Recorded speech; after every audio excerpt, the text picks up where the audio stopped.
The neighbors had been inside her cabin more than once. They had sat at her table. They had warmed their hands by her fire. They had looked around at the low ceiling, the single window, the walls twice as thick as any other structure on that stretch of frontier land. And they had noticed something missing. There was no bedroom, no door leading to a second room, no curtain dividing the space, no loft overhead.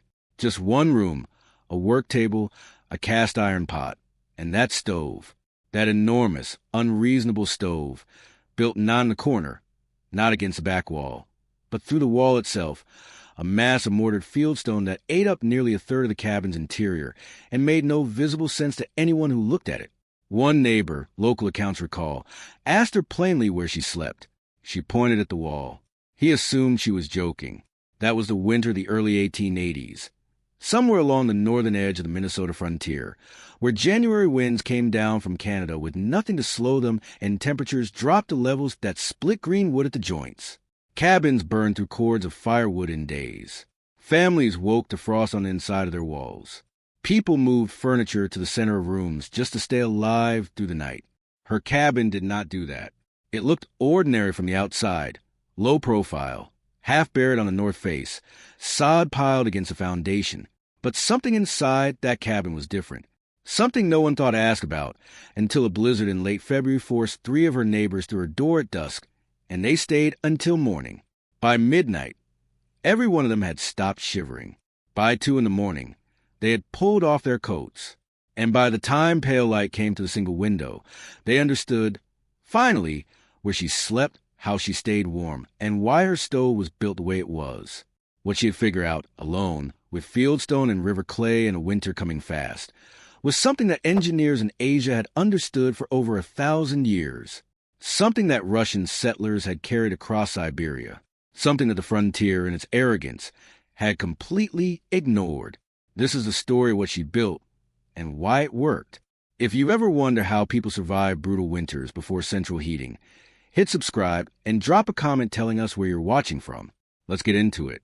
Her name, according to fragmentary county records from Koochiching County in northern Minnesota, was Marta Voss, a widow of Scandinavian descent who had claimed a 160-acre homestead parcel sometime around 1878, under provisions of the Homestead Act. She arrived with a draft horse, 2 trunks, a hand auger, and a small quantity of iron hardware. She had packed herself. She arrived without a husband, without a brother, and without the kind of neighborly help that most frontier settlers depended on for raising a structure before winter locked the ground solid. She had one season to build something that would keep her alive. That constraint alone separated her from nearly every other settler on that stretch of land. Most homesteaders arrived in groups. Family clusters, community migrations, church congregations that spread across adjoining parcels, and shared labor. A man could call on 4 or 5 neighbors to notch and stack a log cabin in a long weekend. A woman alone had no such network. Not yet. What she had was time, the tail end of a wet August, and the land itself. The land gave her 2 things of immediate value. The first was a shallow ridge of exposed fieldstone running along the eastern edge of her claim, a seam of dense sedimentary rock left behind by glacial movement, flat-faced and easy to split. The second was a creek bottom with thick clay deposits, the same gray-blue clay that local Ojibwe communities had long used for pottery and mortar, knowledge that had filtered into settler practice through decades of quiet exchange along the frontier. She did not have the lumber for a conventional cabin. Milling was expensive, transport was slow, and the nearest sawmill was more than 40 miles south. What she had was stone, clay, and a stand of mixed timber, mostly jack pine and tamarack, that she could fell and peel herself. So she made a decision that would define everything that followed. Instead of building a cabin and then adding a heating system to it, she would design the heating system first and build the cabin around it. That decision, simple as it sounds, reversed every assumption her neighbors were working from. For them, a stove was furniture. You built the room, then you put the stove inside it. For Marta, the stove was a structure. It was the spine of the building, the thermal engine around which everything else would be arranged. Oral accounts preserved in a local historical society suggest she spent nearly 2 weeks studying the ridge before she laid a single stone. She was looking at mass, at density, at the way flat-faced fieldstone could be stacked and mortared with minimal waste. She was calculating, not with instruments, but with the practical instinct of someone who could not afford to be wrong. By early September, she had the foundation trench dug, and the first courses of firebox core rising from the ground. Her neighbors, passing on the old cart track to the north, looked over and saw a woman building a wall with no cabin around it. They had questions. They did not ask them. By the time the first hard frost arrived in October, Marta Voss had walls. They were not the walls anyone expected. A standard frontier cabin in that region ran to log construction, round-notched or saddle-notched pine, chinked with mixture of moss, clay, and with chips maybe 12 to 14 inches thick on the best-built examples. Functional, familiar, proven across 2 generations of settlement in the upper Midwest. Every man on the surrounding parcels had built one or helped build one. They knew the method by feel. Marta's walls were stone, and they were thick, not 12 inches, not 14, but in the area flanking the central firebox structure, closer to 24 inches of mortared fieldstone, packed with clay and dry grass filled between an inner and outer face. The overall footprint of the cabin was modest, roughly 16 feet by 20 feet on the outside, but inside, once you accounted for the wall mass, the livable space contracted to something closer to 12 by 16. Nearly a quarter of the interior volume was stone. That is what the neighbors saw when they stepped to the low door that first autumn, a room that felt smaller than it should have been, dominated by a central mass of stone that ran from floor to ceiling and then, strangely, extended laterally into the south wall at roughly sleeping height. It looked less like a stove and more like a geological feature, like something the earth had pushed up through the floor. There was a firebox opening at the front. Yes, cast iron hardware, a door salvaged from a broken range. Local records suggest, set into the stone face. But the flue did not rise straight up as in a conventional chimney. It traveled horizontally through the wall mass first, in a long internal channel, before finally turning and exiting through the roof. That horizontal run was the part no one could make sense of. One account, recorded decades later by a county historian interviewing elderly settlers who remembered Marta, recalls a neighbor named Berger Holt asking her why she had built the chimney sideways. She told him the smoke needed to give up its heat before it left the building. He reported this answer as nonsensical and repeated it around the community with some amusement. The amusement was understandable. The logic was, in fact, perfectly sound. A conventional frontier chimney was a thermal disaster by design. Hot combustion gases, sometimes reaching 700 degrees Fahrenheit or higher inside an active firebox, traveled straight up and out, carrying the majority of their energy directly into the cold air above the roofline.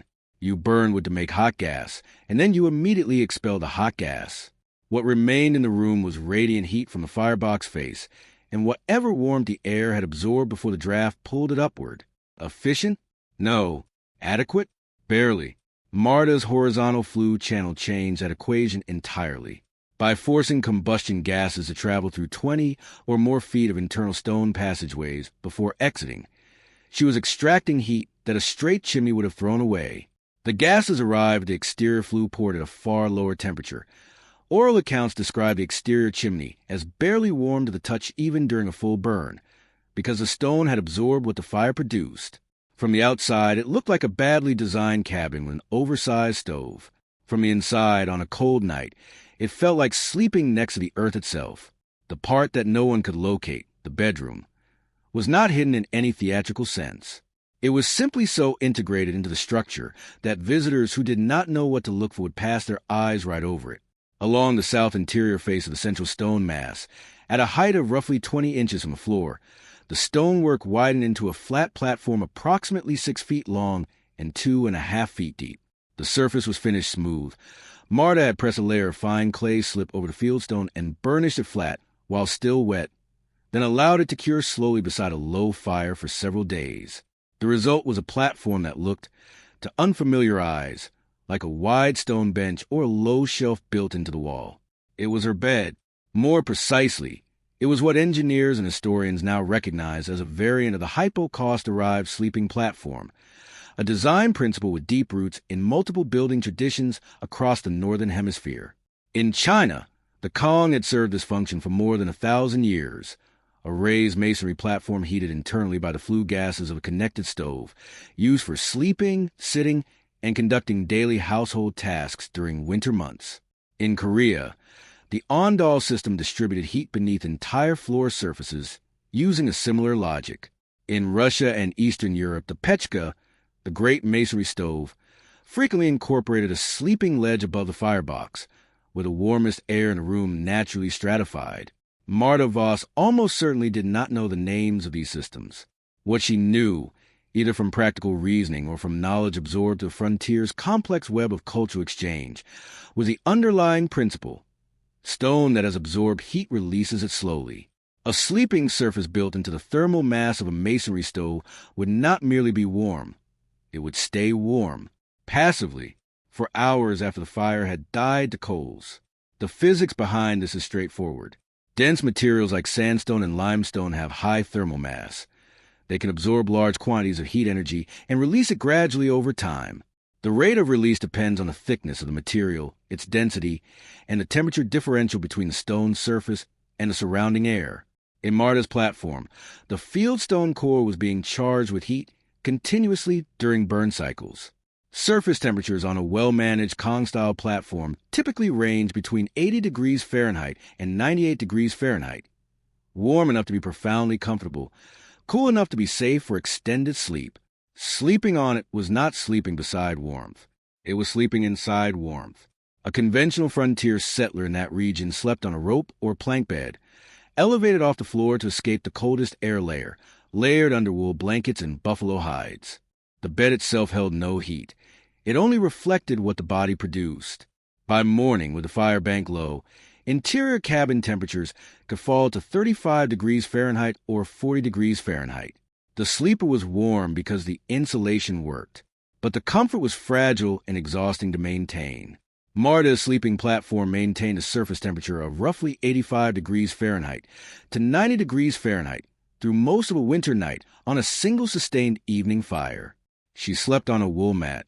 She used one blanket.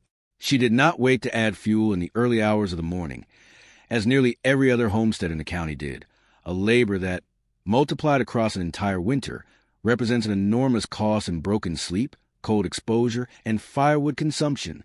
The secret was not in the stove. It was in what the stove became when you made it part of the wall.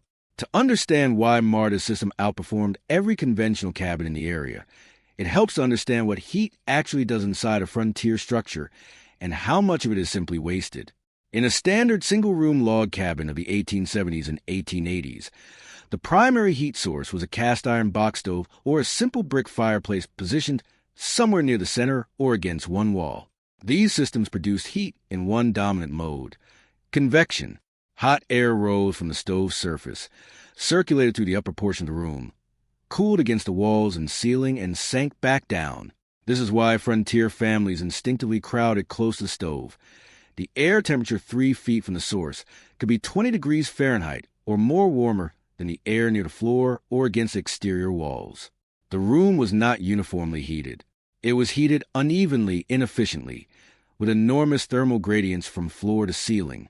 More critically, that convected heat was always in motion, and motion meant loss. Every time someone opened a door, every time cold air infiltrated through chinking gaps, the warm air escaped and the whole cycle had to begin again.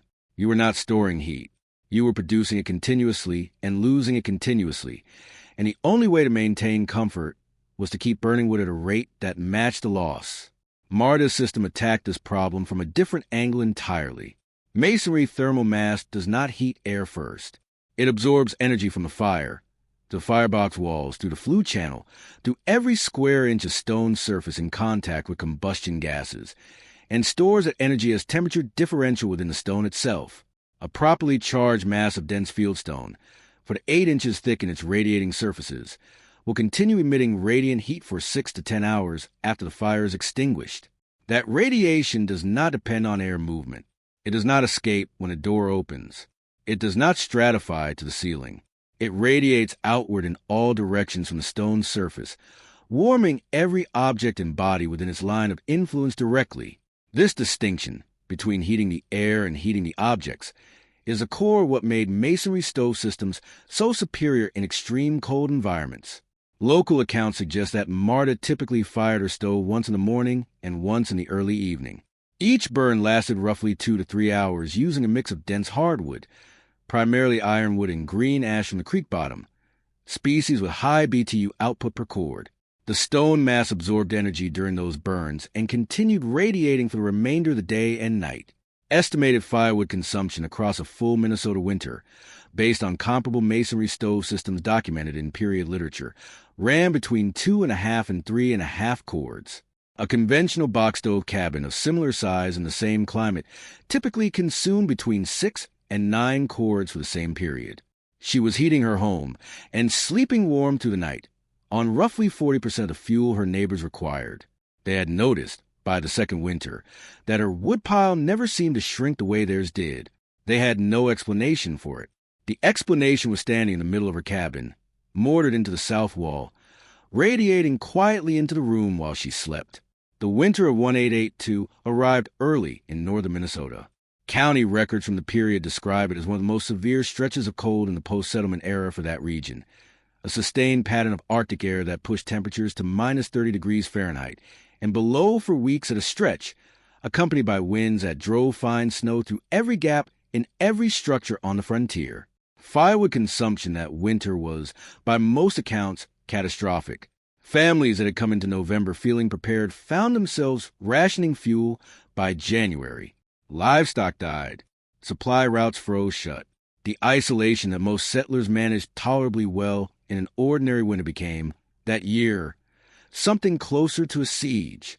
It was in the last week of February that the blizzard came which local oral history would later identify as the night Marta Voss stopped being the woman with the strange stove and became something else entirely. 3 families on adjacent parcels, the Holts, the Nelsons, and a bachelor homesteader named Rude Casperson, were caught without sufficient fuel to safely maintain heat through what forecasters, such as they were in that era, suggested would be a 3-day blow. Their cabins, built to conventional standards, were already struggling. A box stove running at full capacity could barely hold the interior above 45 degrees Fahrenheit when the wind was driving hard from the northwest. Sleeping through the night required rotating watches to keep the fire stoked, an exhausting and dangerous arrangement that left everyone in the household chronically sleep-deprived. Berger Holt, the same neighbor who had laughed at the sideways chimney 2 winters prior, made the decision to move his family temporarily to Marta's cabin. The walk was less than a quarter mile. It felt longer in the wind. What they found when they pushed through her door stopped them in the entrance for a moment. The cabin was warm. Not merely tolerable. Warm. Genuinely. Evenly. Deeply warm in the way that a root cellar is cool. Not from a single source, but from the structure itself. The stone walls were radiating. The platform along the south wall was radiating. The floor, which Marta had packed with thick layer clay over a stone subbase, held more heat than the wooden floors they were accustomed to. The fire in the firebox had been banked down to coals for more than 2 hours. The room had not cooled. Oral accounts, recorded some 40 years later by a county historian who interviewed elderly surviving members of these families, described the experience with consistency that is striking. Every person remembered removing their outer coats within minutes. Several remembered sitting on the stone platform, Marta's bed, and being surprised by how warm the surface was hours after the main burn had ended. One of Holt's daughters, who was perhaps 9 or 10 years old that winter, reportedly asked her father why their house didn't feel like this. He did not have an answer. They stayed the night. All of them, 11 people in a 12-by-16 room, and the stone mass absorbed their additional body heat as readily as it absorbed the fire's output. The interior temperature, by the family's estimation, held somewhere between 62 degrees Fahrenheit and 68 degrees Fahrenheit through the worst hours of the storm, without a single additional piece of it being added to the firebox until nearly 4 in the morning, when Marta finally fed it a modest charge of dense ironwood to begin the morning cycle. Their own cabins, they would later calculate, had consumed more than twice the fuel that night to hold a temperature 15 degrees lower. The argument, such as it had been, was over What Marta Voss built on that Minnesota claim in 1878 was not an invention. She did not discover a new principle. She arrived, through necessity and practical reasoning, at a solution that human beings in cold climates have been engineering for centuries across a remarkable range of cultures, materials, and geographic conditions. That convergence is itself worth examining, because it speaks to something fundamental about how people solve the problem of surviving cold. The Kong of northern China is perhaps the oldest and most extensively documented version of this idea. Archaeological evidence suggests heated sleeping platforms in northern China date back more than 2,000 years, with a fully developed Kong system appearing in records from the Han Dynasty. By the time of the Ming and Qing dynasties, the Kong was the dominant domestic heating technology across vast swaths of northeastern China, Manchuria, and Korea, a raised masonry platform, typically 12 to 24 inches high and occupying a third to a half of the room's floor area, heated internally by flue gases drawn from a connected stove. Families cooked, ate, worked, and slept on the Kong. In the coldest months, it was a center of household life.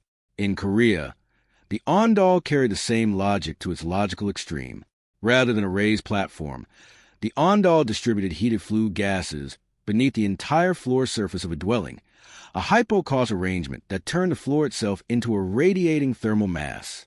Walking barefoot on an ondol floor in winter, Korean accounts describe, felt like standing on sun-warmed stone. The technology was so deeply integrated into Korean domestic life that modern Korean apartments still frequently include floor heating systems designed around the same principle, updated with hot water pipes rather than combustion gases.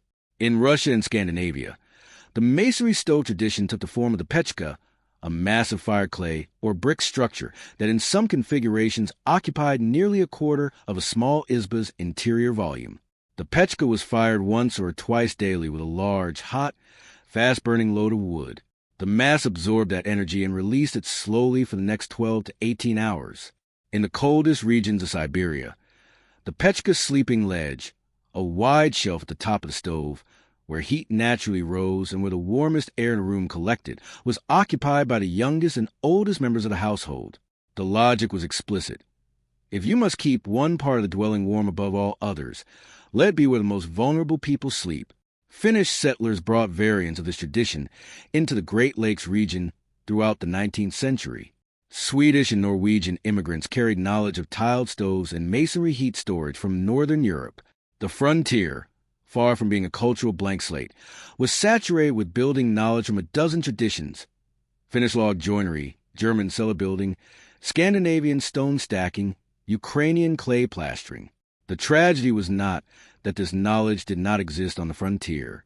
It was that the dominant English-speaking homesteading culture, shaped by a preference for speed and material familiarity, defaulted consistently to the cast-iron box stove and the straight chimney, systems that were fast to install, easy to replace, and thermally wasteful in direct proportion to their convenience. Marta Voss was, in this sense, both exceptional and entirely representative. Exceptional because she built against the prevailing default, alone, with stone and clay and time. Representative because what she built was already known, already proven, already documented across thousands of years of human habitation in cold climates. She had not stumbled onto a secret. She had remembered something the frontier was too impatient to learn. There is a particular kind of arrogance that belongs to modernity, the assumption that because a system is new, it must be better, that because something was done before forced air furnaces and fiberglass insulation and programmable thermostats, it must necessarily have been cruder, less effective, more primitive. This assumption is worth examining carefully, because in the specific domain of radiant thermal mass heating, the historical record does not support it. A modern American home heated by a forced air gas furnace operates on convection, the same mechanism as a frontier box stove, scaled up and thermostatically controlled. Warm air is produced at a central unit and distributed through ducts to individual rooms. When the thermostat is satisfied, the system shuts off. When the interior cools below the set point, it fires again. The air-based heat that fills the rooms is light, mobile, and intensely responsive to infiltration. Open a window for 30 seconds on a January morning, and the system immediately begins compensating for the loss. The heat is always moving, always escaping, always demanding replacement. The energy cost of this constant replacement is substantial. The U.S. Department of Energy has estimated, in various residential efficiency analyses, that space heating accounts for roughly 45% of the average American household's annual energy expenditure. A significant portion of that cost is attributable not to the efficiency of the heating equipment itself, but to the building's inability to retain the heat once produced. Infiltration through poorly sealed envelopes, thermal bridging through framing, convective loss through ductwork in unconditioned spaces. A properly designed masonry thermal mass system addresses the retention problem directly. At the level of the structure, the heat is not stored in the air. It is stored in the stone, and stone does not leak. Contemporary builders working in the masonry heater tradition, a community of craftspeople active across North America, Scandinavia, and Central Europe, routinely document seasonal firewood consumption figures that parallel what Marta Voss was achieving on the Minnesota frontier in the 1880s. A well-built modern masonry heater serving a well-insulated home of 800 to 1,200 square feet in a cold northern climate will typically operate on 2 to 4 cords of hardwood per heating season, fired in 1 or 2 short, hot burns per day. The surface temperature of the radiating mass remains in a comfortable radiant range, between 150 degrees Fahrenheit and 200 degrees Fahrenheit on the outer face during peak output, declining to 90 degrees Fahrenheit to 110 degrees Fahrenheit by morning, without ever producing the scorching surface temperatures of a conventional metal stove running at full output. The sleeping platform is rarer in modern practice, but not absent.